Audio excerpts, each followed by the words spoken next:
Well, good morning, good afternoon, good evening, whoever you are, wherever you are, whenever it is for you. For me, it is just past midnight on Saturday, April 19th, Holy Saturday. For those who follow the Christian tradition or Passover, it's Passover also. I believe it's the second night of Passover now. So, to everybody celebrating Easter this weekend and Passover, I wish you all the very best and happiest of holidays. So, it's just past midnight on Saturday, April the 19th, here in Kyiv. That makes this the news for Friday, April the 18th, day 1150 of Vladimir Putin's war of aggression against the people of Ukraine. I'm Peter Alexievich, and this is the Live at 5 from Kyiv, coming to you live from this major European capital that is currently under siege. David Keller, you're on time. You're right on time, pal. Hey, Bobby. Richard Prexis, how's everybody doing? Arne. Greetings from Phoenix. Hey, Michael Boucher. Good evening. Is Nicola Jones here? Hey, Nicola. Hey, Darlene. Hey, Bip. And there's G2, my hero. Hey, G2.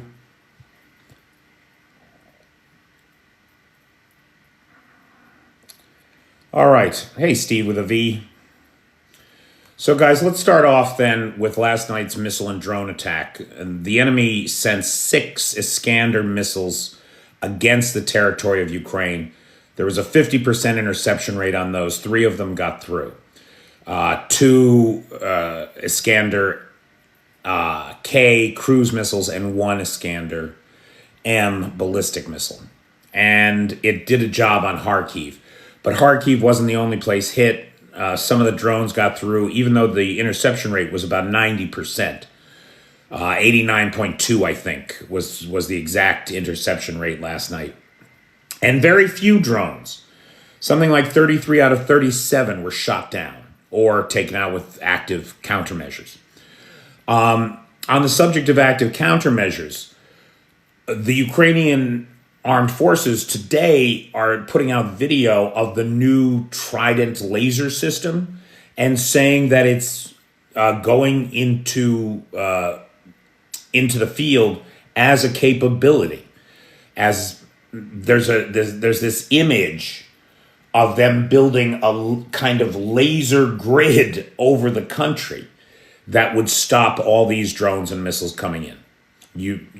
Effectively, if you could build enough of these things, I think the thinking is you wouldn't even need a no-fly zone because you'd have effective coverage, effective air defense at an extraordinarily effective price. You're talking about taking out $250,000 drones for a $10 shot from a laser.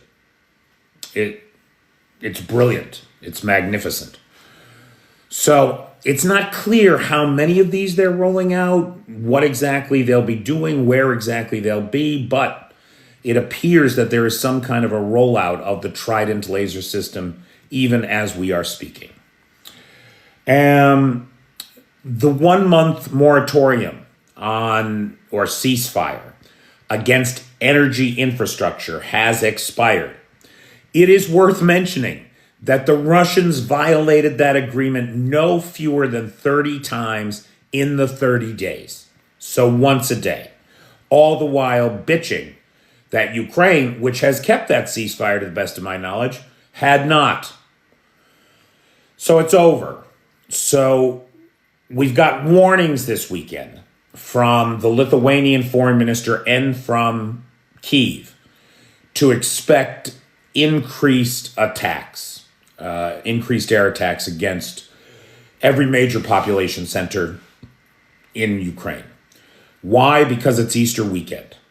Crowds are going to be gathered at churches, at masses, etc., just like they were on Palm Sunday for the Palm Sunday massacre. And we've got these warnings from these security services, both foreign and domestic, that this is not going to, it's going to be a bad weekend. And it certainly started off that way today on Good Friday. Today on Good Friday in Sumy, 1 person was killed when the bakery, do you guys have any idea how big Pascha bread is here? It is a big deal, Pascha bread. It's Easter bread that the Ukrainians make. A bakery in Sumy that specializes in this, right? It's Good Friday. There's a line out the door. They got hit. Kyiv hit badly. Dnipro hit again. 3 people unalived, one of them a child. And so all across Ukraine, we're seeing these attacks against civilians. In just the last 24 hours or so, 11 civilians unalived and another 150 plus wounded, and many of them hospitalized. So we can expect those numbers to grow, right? We'll see what happens this weekend, how the Ukrainians might choose to be hitting back, or if they've given people a break because it is Easter. I don't know. We'll see. So I'm trying to figure out how to position this because it's extremely complex, right? But the talks in Paris, you have the European leaders like Macron there, the Ukrainian representatives, and then the American representatives. And the American representatives have been kowtowing to Moscow through this whole process. Both sides are adamant that the temporarily occupied territories belong to them. Ukraine will not accept any deal where Russia gets those territories. And Russia has made it clear that they won't accept any deal where they don't get those territories. Impasse. Well, the Trump team doesn't do impasse well. That's for sure. They don't have any patience. They're all about immediate gratification. They're all about sound bites and how to look good and as if you're doing something, whether you are or not, in the public eye.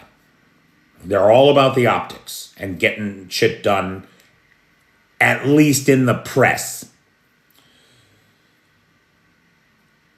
It appears to me that in Paris, what the U.S. team finally realized is that they are at this impasse. Now, in some ways, it's distressing to hear Marco Rubio say the words, "This is not our war. If we don't get movement in the peace process in the next couple weeks," as if that's going to happen. We're ready to move on, right? The attention span of a goldfish, these people. It's too hard to do peace. Peace is too hard. I swear to God. So, and that's a bad thing, right? And I think Rubio is going to be the next victim of getting thrown under the bus by Trump. He may well be the first cabinet position shuffled out. He's not the first victim of Trump and his tirades, but he's going to be scapegoated. You can be sure of that. However, I do want to point out that out of this meeting, Andrei Yermak, who works for Zelensky, he's the presidential office's spokesperson. Andrei Yermak seemed delighted, absolutely delighted, that the Trump team said that they were in agreement that no sanctions should be lifted, nor Russia be given any concession until a full ceasefire was in place. So at the very least, I think the Ukrainian delegation is satisfied and happy that that the pressure will stay on Russia, right? The pressure will stay on Russia. It appears that the Americans are at least going to go along with that. It's not that any new sanctions may be applied, but at least the old ones won't be allowed to expire. So that's something. That's progress of a sort. And then in terms of other progress with the administration, It was announced that the minerals deal framework, a memoranda has been signed committing to finalizing this mineral deals framework. Now, we have to trust that the Ukrainians are doing what's in their best interest and that they think they're getting the best deal that they can get, right? Let's hope that that's the case. Now, talks on that are going to resume April 24th with the expectation that they will be finalized and the deal announced on April 26th. So we should look for that coming out next week. I'm sure they do, Zoe, right? Like, it's a tough situation. You're being economically coerced by the greatest economic power on earth, while at the same time fighting for your life against a superiorly supplied and provisioned enemy who is willing, so much more willing than you, to take heavy, heavy losses. It's a very difficult situation. So anyway, right, we have to trust that they're going to do what's in their interest.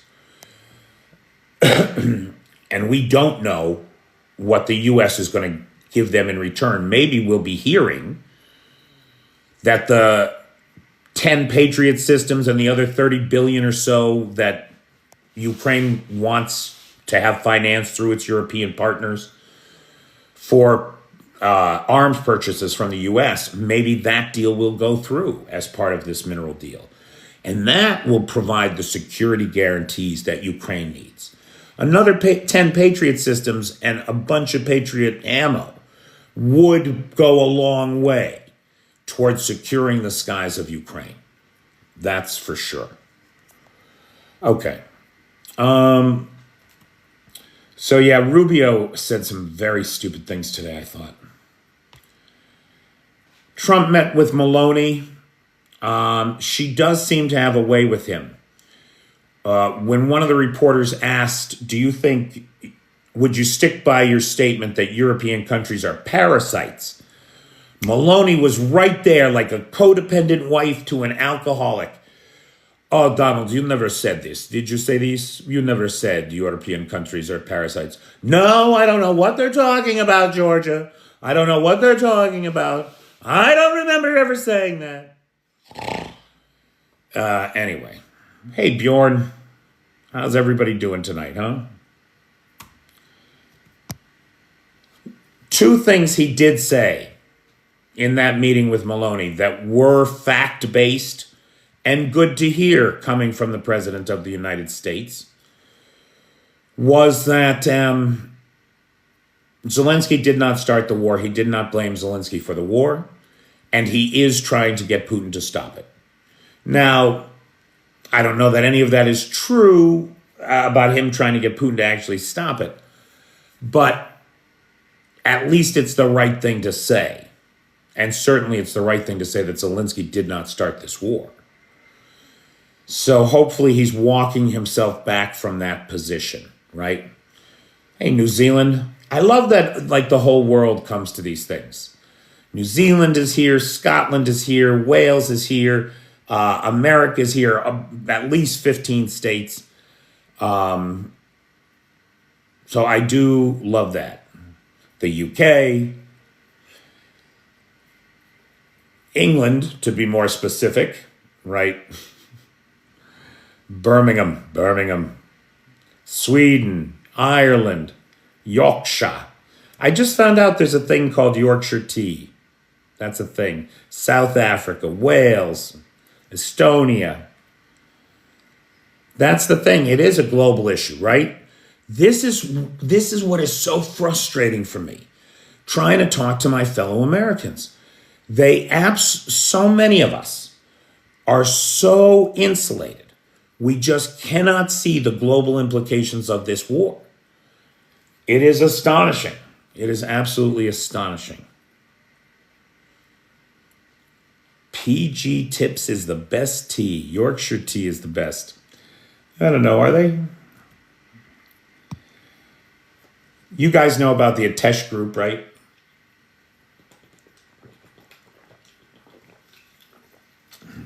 You've heard You've heard me talk about the Atesh partisan group, who are these amazing people.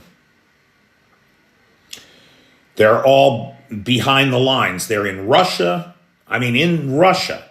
Some of them appear to be in the Russian army as active duty, while at the same time, they are doing everything they can to stop Russia from inside the temporarily occupied territories and the Russian Federation itself. They are saboteurs who work behind the lines, who risk their lives every day to do things like what we saw happen in Melitopol this past week, where the Atesh partisan group burned a railway cabinet, right? These are these electronic switching cabinets that manage where rail cars go as they transit the rail line. Well, if you take that out, guess what, right? You have a fucking problem. And then that whole cabinet has to be replaced. And then it's got to be reprogrammed before you can get the trains moving again. Or you have to manually station somebody at every switching station, and then they control the switches manually. Either way, shipping, logistics are affected. And so down in Melitopol, which is a main supply hub in the temporarily occupied territory of Zaporizhia, Atesh partisans burned a railway cabinet. In the Donetsk region, they burned a tank, a T-72, snuck in there and lit it on fire. While in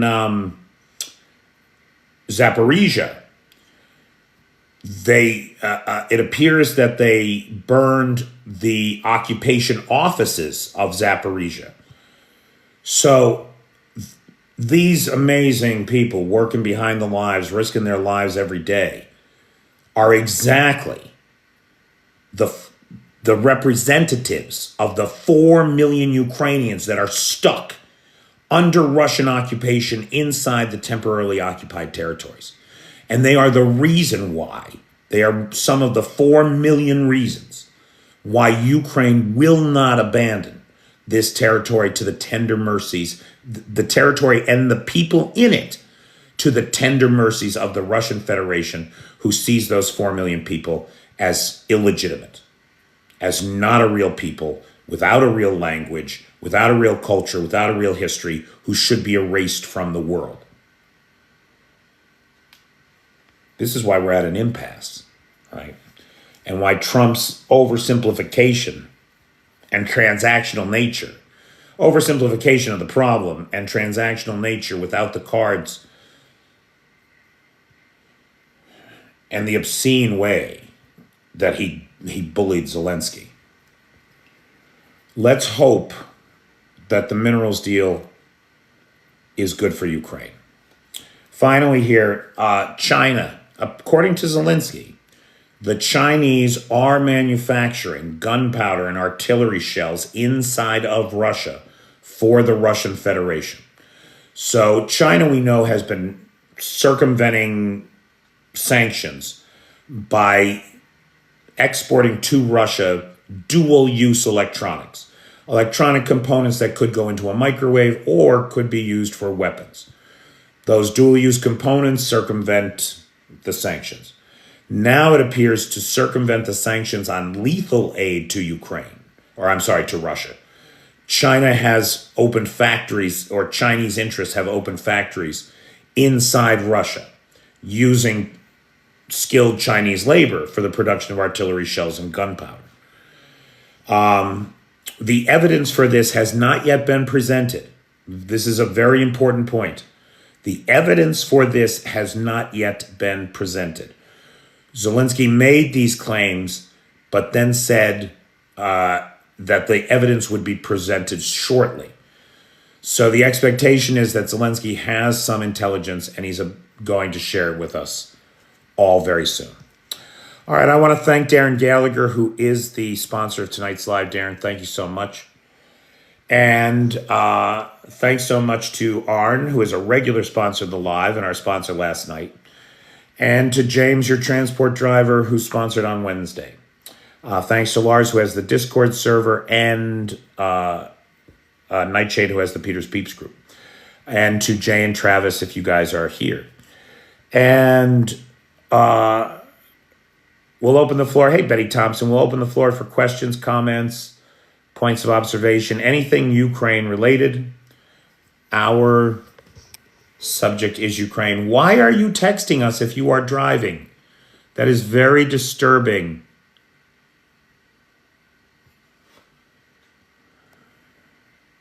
It's very disturbing, Eli. Do not respond to this either.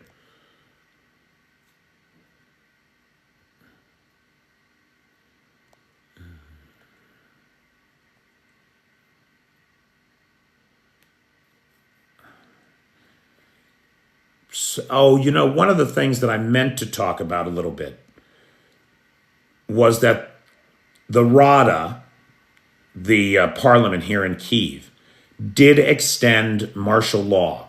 And that's a vote of confidence in Zelensky. So I feel like that's an important thing to mention.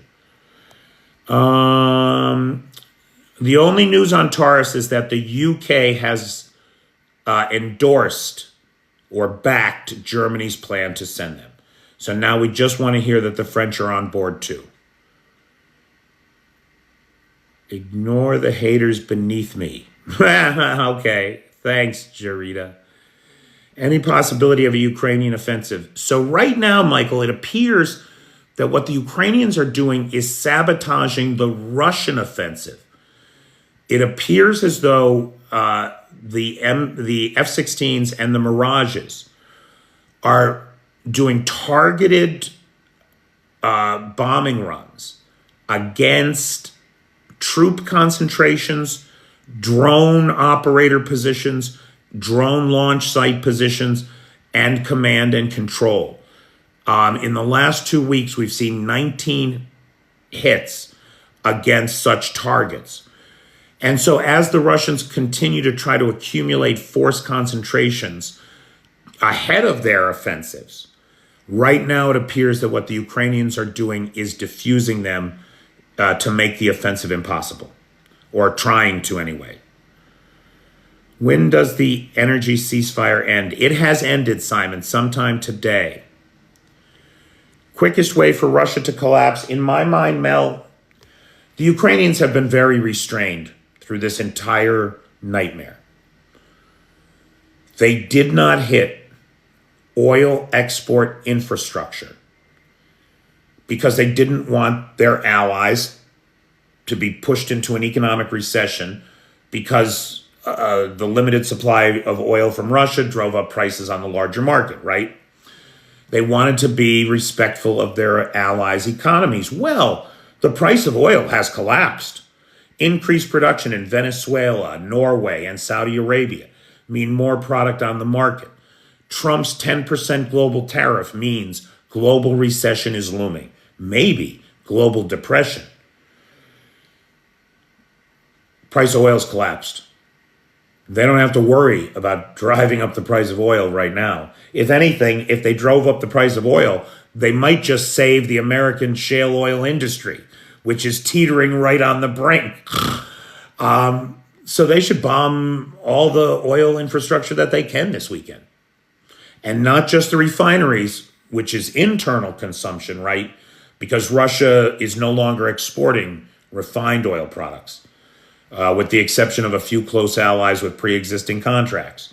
They are not exporting refined oil products.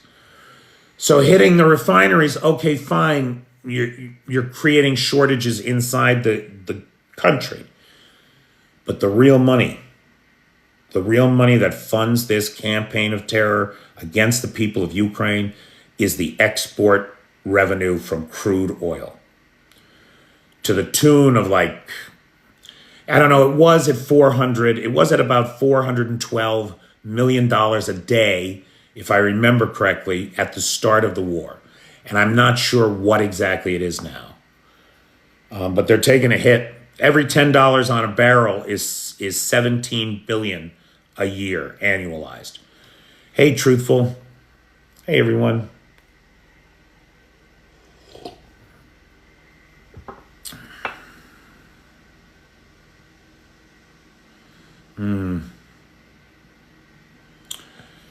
So I'm not sure. I mean, there are some proven oil reserves here in Ukraine, but that's not. But Ukraine is not such a large producer of oil and gas that they will affect global markets, especially not right now. While Russia is what, the second or third largest oil producer in the world. It's one third of their economy currently.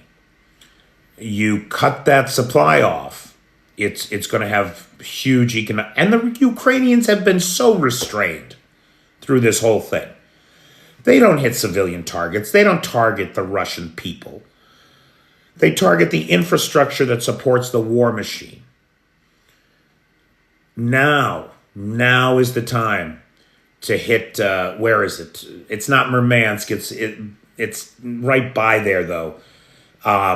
There's an export port where much of the Russian crude oil that goes out through everything that goes out through the Baltic goes through that port. I forget which one it is. You target the infrastructure there like they targeted the LNG plant there back, oh gosh, a year and a half ago now. Shut that right down. Oh yeah, shutting down the Brotherhood pipeline was a great move. It cost Moscow billions.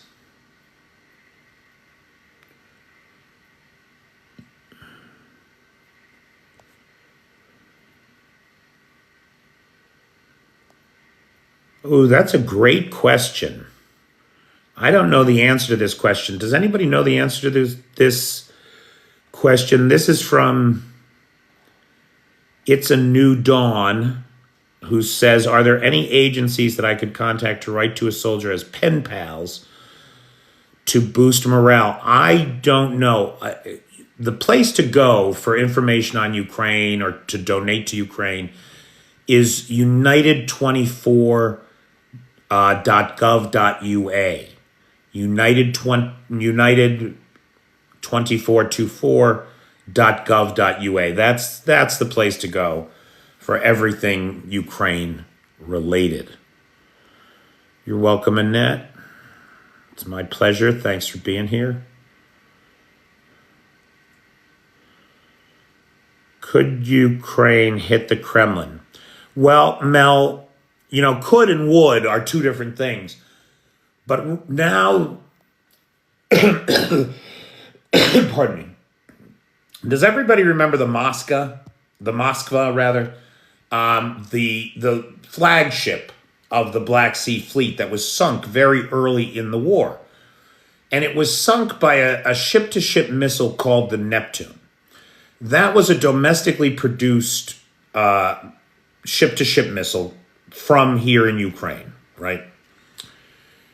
And it took the Moskva out, sank turn as I like to say, turn the flagship of the Black Sea Fleet into a coral reef starter kit is what it did. And that missile, that Neptune, that domestically produced missile has been rethought, re-engineered now into multiple products. So there's the short-range Neptune, which is a ground-to-ground missile, right? It's an adapted missile for ground-to-ground strikes. And then there is this new version, the Neptune 2, which has 1,000-kilometer range. 1,000-kilometer range. Moscow is only about 400 kilometers from the Ukrainian border, something like that. So Moscow is now well within range. It's well within range of the Pelko missiles. That's a cruise missile drone hybrid that the Ukrainians are really famous for. It's a brand new kind of technology. And that's got a 700 kilometer range. So again, Moscow is well within range of the Pelkos. One of the problems with the Ukrainian missile program is that it only got its real start 3 years ago at the start of the war, right? Before that, there was Very little. There was the Neptune program, the retired S-200 program, the S-300 program. I don't know of any others. There are probably others too, but since the war, the need for this, off the charts, and the Ukrainians did just get $586 million from the EU to build these things, but they just got it. So I'm sure that they're having supply problems. They don't have a lot of these things. When they first made them, we believe that they made about 100 of the Pelcos. At least 10 of them were used in one single attack that I'm aware of. And then if you add it all up, they don't have that many left from what we know. And that's certainly the case too with the new Neptune 2, the long-range Neptune.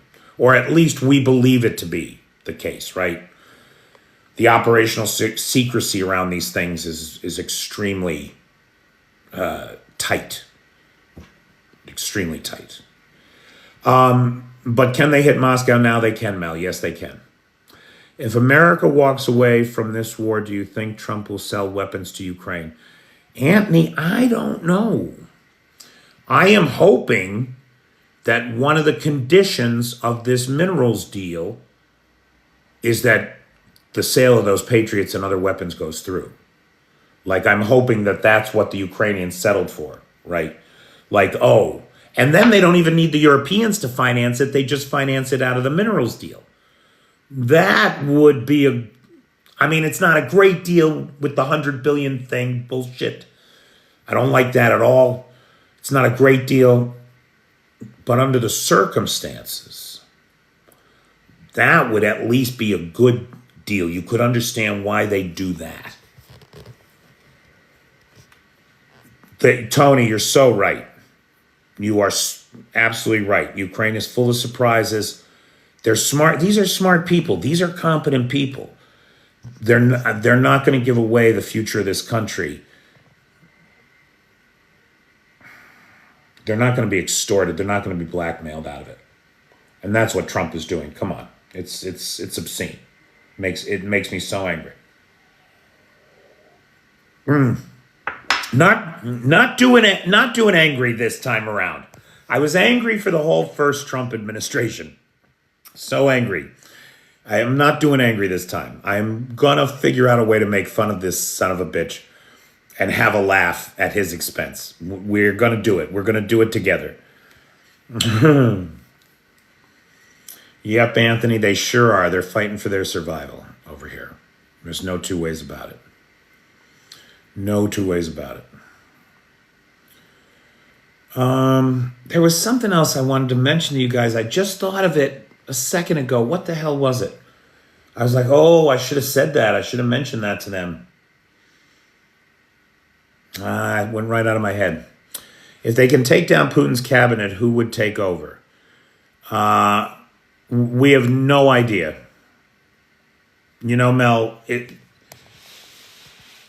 the shadowy world of Kremlin politics is such a refined and esoteric art form that there are actually people with PhDs in Kremlinology, right, trying to decipher what goes on inside that place and how these people think.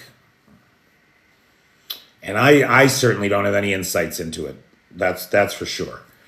Except to say that the big names that keep coming up, I would bet you Medvedev, Peskov, Lavrov, none of those guys are in the running.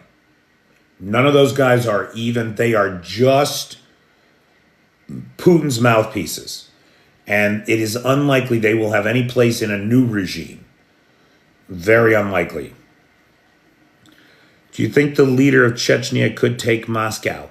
Yuri, I think the leader of Chechnya dreams about making himself the next czar and taking Moscow. Do I think he could do it? No. No, he's a mess. And his kids are not old enough. They're like 8. I think the oldest is 18, just turned 18. And the middle one, or second middle one, the one he really loves and is promoting as his replacement, He just turned 16.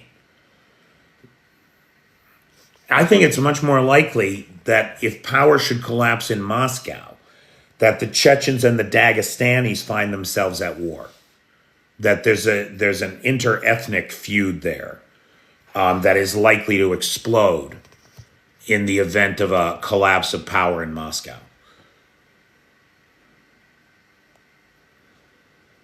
Oh yeah, the scooter incident.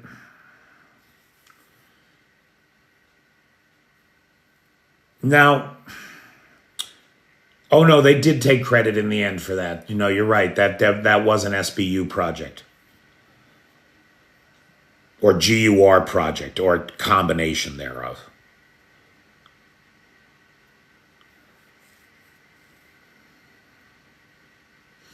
Guys, I don't know. Has anybody heard? It came up again on my feed. John Avarosis has a video out saying that TikTok is being banned or is closing to America on Sunday. Has anybody else heard? Is this an old video that just got recycled somehow? But last night, I thought I saw a video from Joey Contino saying the same thing. And then the Avarosis one I've seen twice now. Has anybody heard anything? I thought we had a 75-day extension.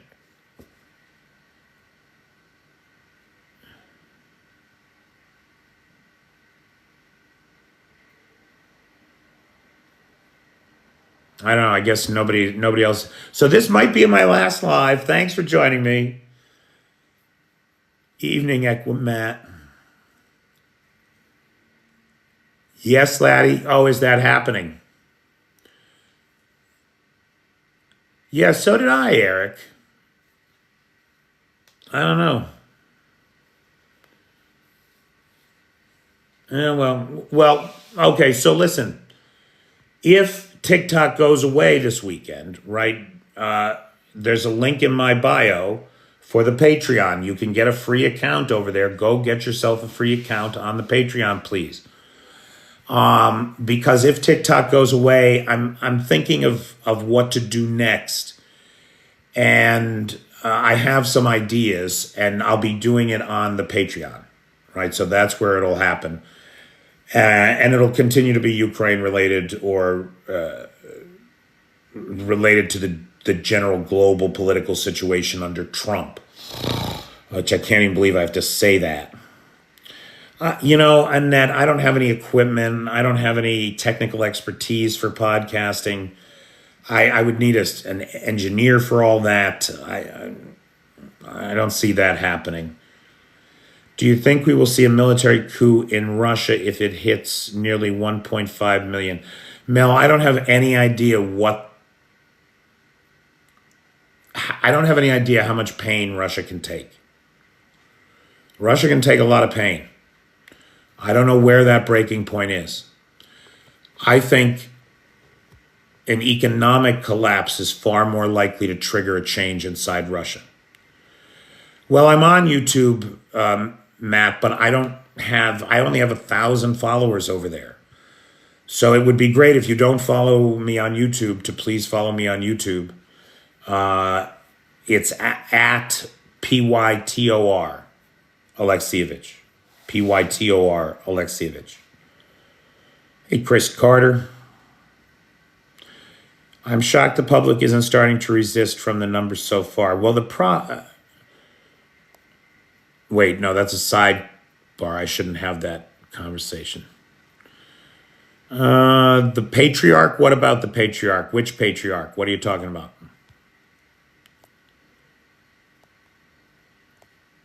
Yeah, I don't know, Tony. If TikTok goes away, it's much more likely that I'm going to just do something else over on the Patreon. Get a free Patreon account. It's free. For crying out loud.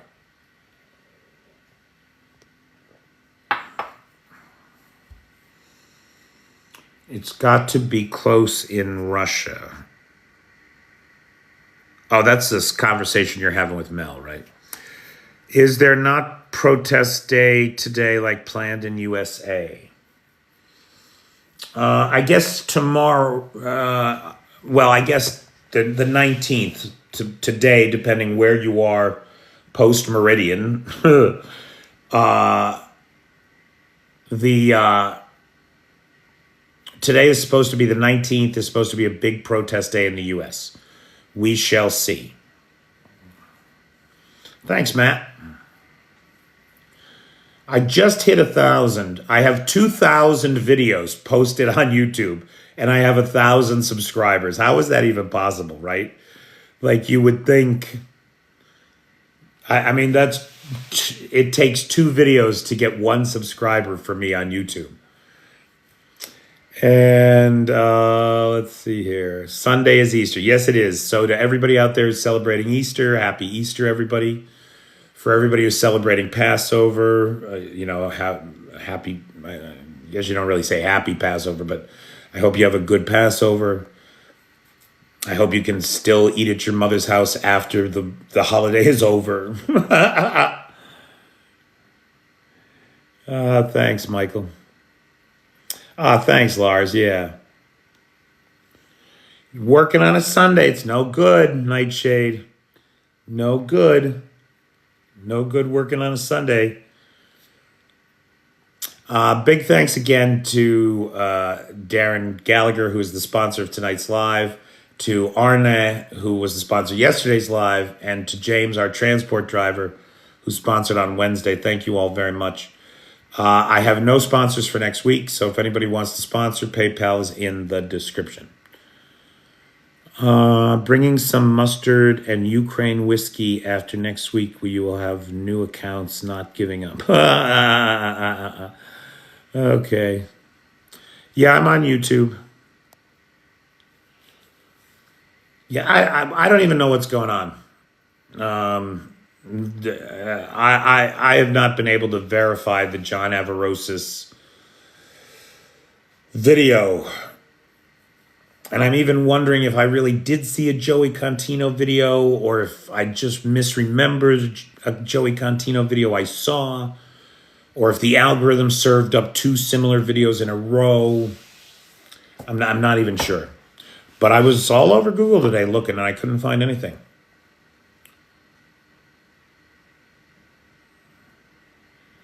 Is the super secret drone expertise building in Russia still standing? To the best of my knowledge, Nicola, that target was not a target.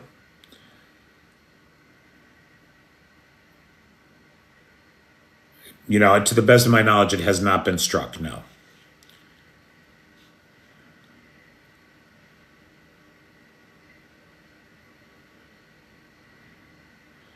I did hear about that Marine. It's frustrating being from Pennsylvania. Half the time you're so embarrassed, and the other half you're so humbled.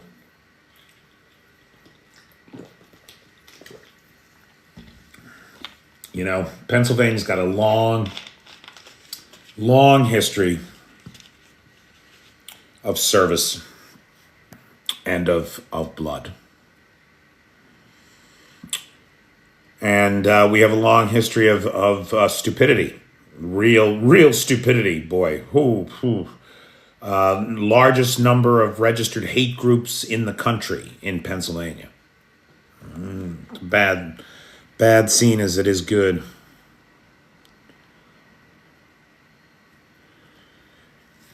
Yeah, truthful. Like, I can stay on TikTok because I'm in Ukraine. All I have to do is turn off my VPN. And then I'm in Ukraine, and I have my TikTok is tied to my Ukrainian number, not my American number. So I can continue. The problem is 67%. Guess what? 67% of my audience, imagine your surprise, is American. So that's the problem. 67% of the audience goes away. So look, I'm not worried about it. Whatever if it goes away, well, then it's time to do the next thing. And if you stick with me on the Patreon, I promise you will get to see the next thing happen as it happens. And I have a bunch of ideas about what that next thing is. Do we know how much support Trump is losing? Here's the problem, Anthony. These Trump guys are so fucking dumb.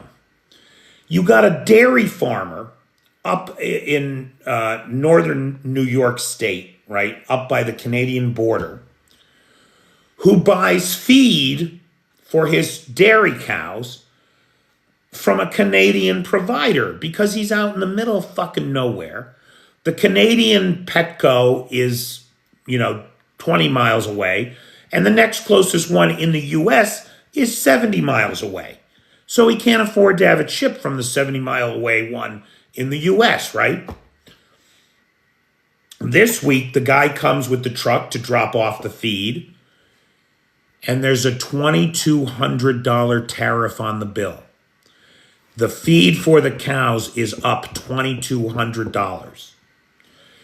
Now, the guy cannot afford to feed his cows less, right? That's not going to happen. He cannot afford to have the food shipped in the U.S. from a U.S. supplier, and now he can't afford the food from the Canadians. What's his future? He doesn't have one. His business is done. He's a MAGA guy. He supports Trump. He gave a fiery speech where he could not understand how he had to pay this tariff. He thought the other country was paying the tariff because that's what Trump keeps telling them. And who does he blame for this? The Canadians. He doesn't blame dear leader who created this problem. His understanding of the situation is so limited that all that he can understand is he's getting fucked and it can't be his guy. The worst part of Trump's economic policies, the worst part of Trump's political or social policy agenda is that it hurts the most marginalized, powerless people. The worst part of his economic agenda is that it hurts his biggest supporters. Soybean farmers don't have any idea how they're going to pay the bills. China buys 70% of the soybean crop in the United States, and there are no March contracts for American soybeans with this tariff war. Soybean farmers are staring down the barrel of bankruptcy. It's a bad scene, man. He's doing it on purpose, Jeff. He's doing it on purpose. He knows what he's doing. It is not a mistake.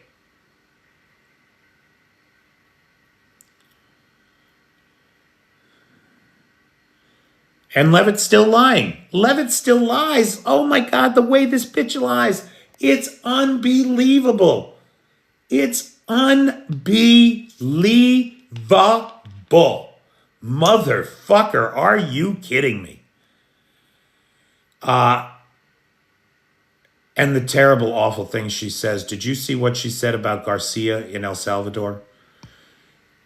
It does not matter what the Supreme Court says. It does not matter what Congress says. Garcia is never coming back to the United States.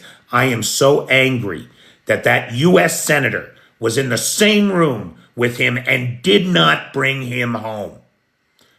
They are so weak, these Democrats. Motherfucker. You're in the room with him. Tell the El Salvadorans you're taking this American citizen home. Shit.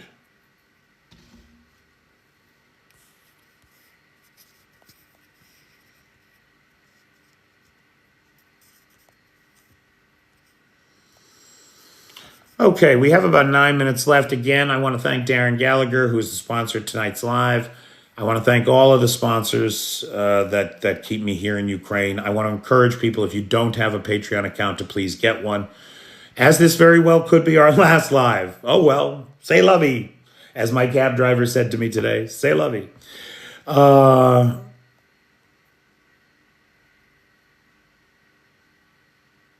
El Salvador prison is a nightmare. George, they are so weak. They had 4 years to put this criminal in jail, and they failed. And now look at the situation we're in.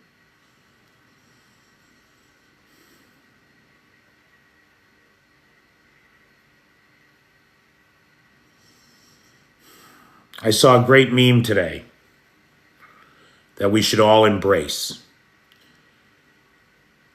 To my fellow Americans, you don't have to admit that you were wrong. You just have to admit that you were lied to. That's all. Trump's been lying to you. He keeps lying to you. His people lie to you. They're fucking liars. And you don't have to admit you were wrong. Just admit you've been lied to. Badly. Sure do, Lars. You are not wrong. Easter, don't forget to order your Easter blessing from Trump's spiritual advisor for only $1,000. Wow, that is so great. What I did not forget to do was order my Pascha bread. My buddy Vladimir was baking Pascha breads, and I got a real Ukrainian Pascha here for Easter dinner, and I'm very excited about that.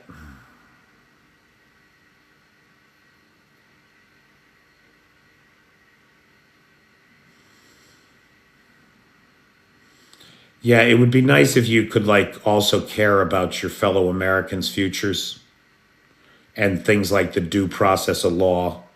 It would be nice if you could make those things a priority too again, please.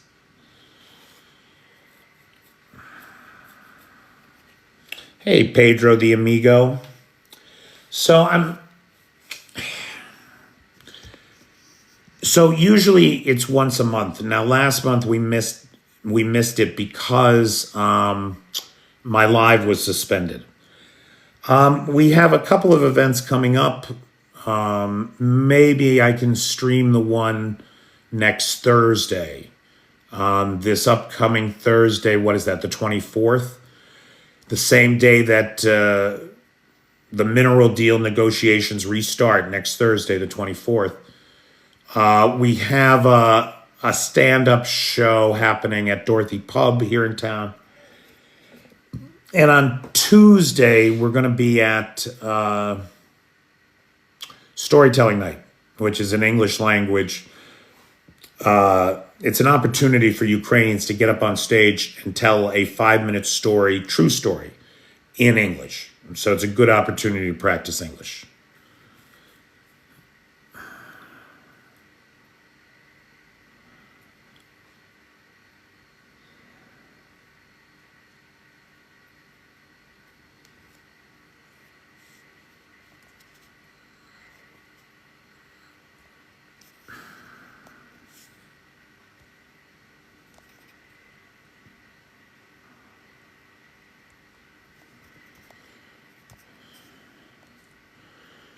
Why didn't Trump put tariffs on Russia? Well, Anthony, just to play the devil's advocate here, I'm going to take Trump's side on this one, okay?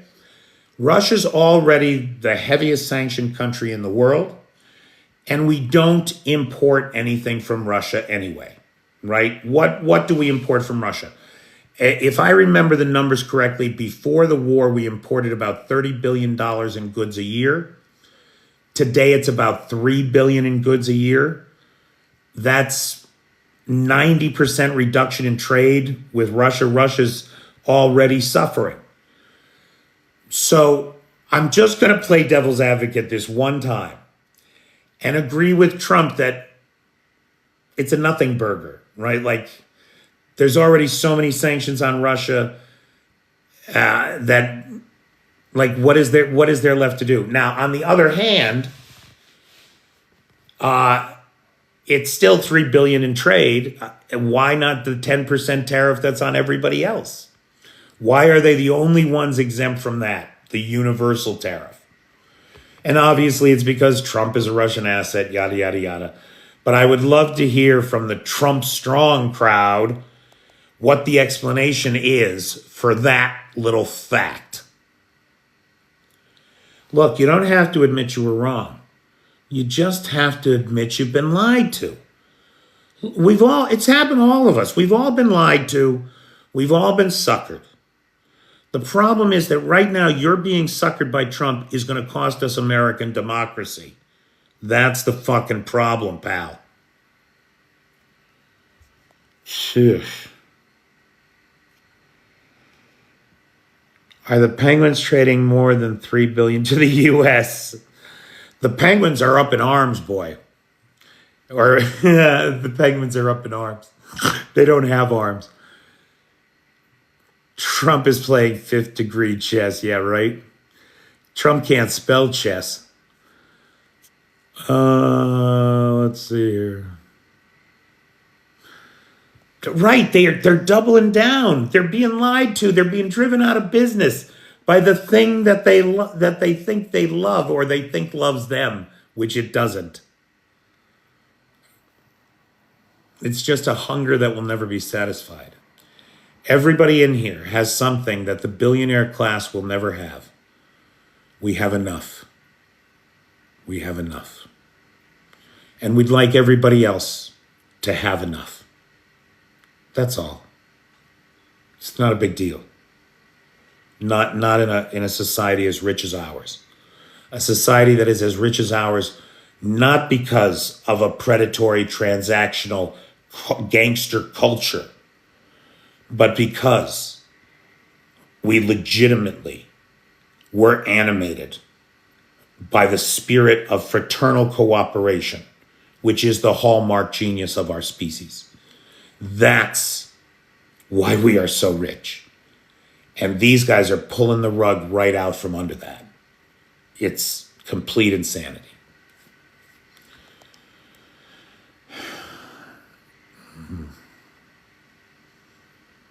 Ooh, I would like a chocolate covered. Ooh, I do have a little dark chocolate in there. Good call. Good call.